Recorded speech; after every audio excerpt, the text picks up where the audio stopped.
L'année dernière, Lou Doyon est devenue mère pour la seconde fois d'un petit garçon. Et elle avait 40 ans. Dans le podcast Bliss Stories, la chanteuse a expliqué le long parcours du combattant qu'elle a traversé avant de pouvoir goûter de nouveau à la maternité. En 2022, la vie de Lou Doyon a pris un tournant inattendu. À 40 ans, la fille de Jane Birkin a donné naissance à son deuxième enfant. Un second garçon prénommé Laszlo Kitsmije, fruit de sa relation avec l'illustrateur Stéphane Manel. Depuis le 26 juillet 2022, Lou Doyon partage régulièrement des photos de ce deuxième bébé, né 20 ans après son fils, Marlo. Elle est également sans filtre concernant ce second postpartum, à des années-lumière du premier. Forcément, devenir mère à 40 ans est bien différent d'être mère à 20 ans. Une folle aventure que la fille de Jacques Doyon a racontée dans le podcast Bliss Stories ce lundi 5 juin. Après sa première grossesse, Lou Doyon a vécu plusieurs avortements et fausses couches.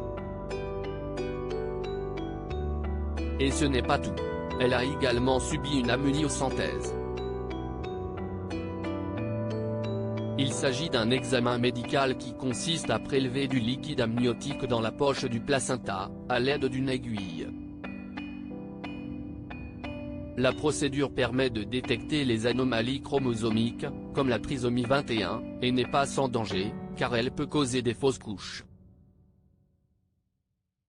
Lou Doyon a vécu plusieurs fausses couches, un examen qu'elle a dû subir avec des réunions de docteurs qui font des suppositions sur une trisomie, et puis ce moment un peu compliqué où on vous demande de réfléchir. On vit des jours bien pourris. Et avant de donner vie à Laszlo, Lou Doyon a de nouveau vécu une fausse couche. Et là une vraie perte de poids, soi-disant je ne vais pas y arriver. Heureusement que j'en ai eu un que j'ai voulu.